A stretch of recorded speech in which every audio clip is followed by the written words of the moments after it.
हुजूर फजर की नमाज पढ़ा के फरमाना लगे भाई किसी बंदे ने रोजा रखा हुआ है। हजरत उमर कहते हैं रात को मेरा इरादा था रखूं, पर सवेरे फिर मैंने गिरा दिया, नहीं रखा। हुजूर ने दूसरी दफा पूछा भाई किसी ने रोजा रखा है? तो जरा सिद्दीक के ऊपर ने हाथ खड़ा किया, अर्ज की या रसूलल्लाह मैंने रखा हुआ। आप हुक्म ना देते तो ना बताता, पर रोजा रखना भी आपने तवज्जो दिलाई है तो हुक्म भी आपका बताओ तो बता दिया। हजरत उमर कहते हैं हुजूर ने फजर की नमाज पढ़ाई, फजर की। दूसरा सवाल पूछा भी किसी ने किसी बीमार की तीमारदारी की है? तो हजरत उमर कहते हैं मैंने फटाफट अर्ज की या रसूलल्लाह अभी तो नमाज फजर पढ़ी है, अब घर जाएंगे तो तीमारदारी करेंगे। तो हुजूर ने फरमाया उमर तो जरा ठहर जाना, जल्दी ना कर, ठहर ना जरा, रुक तो सही।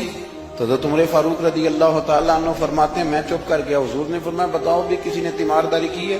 तो सिद्दीक अकबर ने हाथ खड़ा किया, अर्ज की या रसूलल्लाह अब्दुर्रहमान बिन औफ रदी अल्लाह तआला अन्हु 2-3 दिन से नमाज पढ़ने नहीं आ रहे थे। रात मैंने पता कराया तो पता चला बीमार है, और हुजूर मुझे ये भी पता है वो मेरा यार है, मुझे पता है रात को जल्दी सोचा पर तहज्जुद में जरूर उठता है।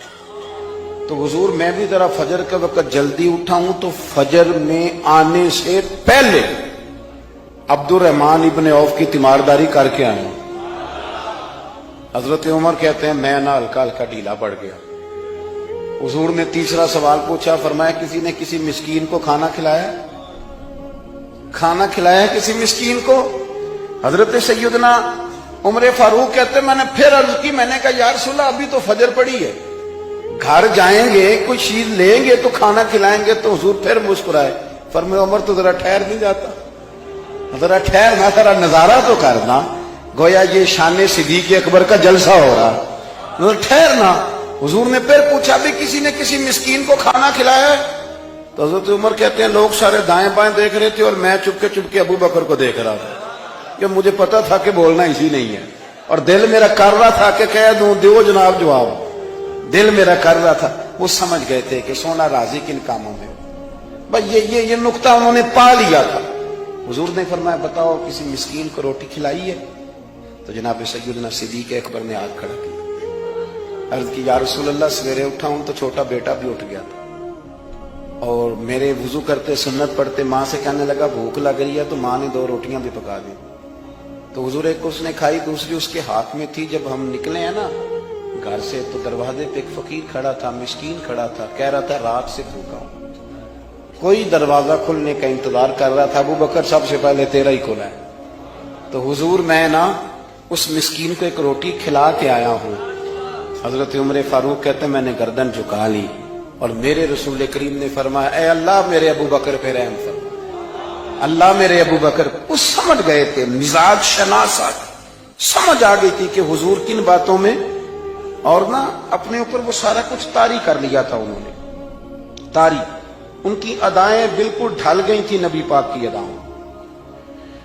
3 दिन वो गारे सौर में रहे तो हमारे सूफिया फरमाते हैं कि उन पर तजल्लियां भी पड़ी महबूब की मार्फत की। जब मदीने आए ना नबी करीम को लेके, तो कुछ लोगों ने हुजूर की जियारत की थी, कुछ ने नहीं की थी। तो कुछ आते तो नबी पाक की दस्तबोसी करके बैठ जाते, हज़रत अबू बकर से हाथ ना मिलाते, और कुछ सिर्फ हजरत अबू बकर से हाथ मिलाते और हुजूर से हाथ ही ना मिलाते। मेरी बात पे तवज्जो है आप हजरात की? तो कुछ लोगों को ना शुबा होने लगा, वो माज़अल्लाह समझने लगे कि शायद यही अल्लाह के रसूल है। हजरत सिद्दीक अकबर ये क्यों शुबा हुआ? तो हमारे मुहद्दिसीन फरमाते हैं कि अबू बकर सिद्दीक बोलते भी उस तरह थे जो मेरे नबी पाक का तरीका, बैठते भी उस तरह थे जो रसूल पाक का तरीका। कहते उन्होंने इमामा बांधा हुआ था तो जो इमामे का पेच हुजूर का ढीला रह गया था उनका भी ढीला रह गया। इस तरह अपने आप को मिजाज में ढाला था, तू मन शुदी मन तू शुदम, मैं इस तरह ढाला था मिजाज में, इस तरह के कोई फर्क ही नहीं नजर आता था। वो कहते हैं जब हजरत अबू बकर सिद्दीक ने देखा ना कि लोगों को तो शक हो रहा है, कोई मेरे साथ हाथ मिला के बैठ जाते, तो हजरत सिद्दीक अकबर ने कहा कोई ऐसा काम करना चाहिए कि पता चले आका कौन है गुलाम कौन है। उठे, कंधों पे चादर थी, वो उतार के ना तो हुजूर पे साया कर दी। लोगों को पता चल गया कि साया करने वाला कोई गुलाम है, और जिस पर साया किया जा रहा है वो आका है। क्या खूबसूरत नुक्ता लिखा है मुफस्सिरीन ने। शारिहीन फरमाते हैं थोड़ी देर के लिए, थोड़ी देर के लिए, थोड़ी देर के लिए حضرت ابو بکر صدیق نے حضور کے سر انور پر اپنی چادر کا سایہ کیا تھا. اللہ کے رسول نے احسان کا بدلہ یہ دیا، نیکی کا بدلہ یہ دیا کہ قیامت تک ان کی قبر پر اپنے گنبد کا سایہ فرما دیا. قیامت تک گنبد کا سایہ کر دیا ان کے مزار پر.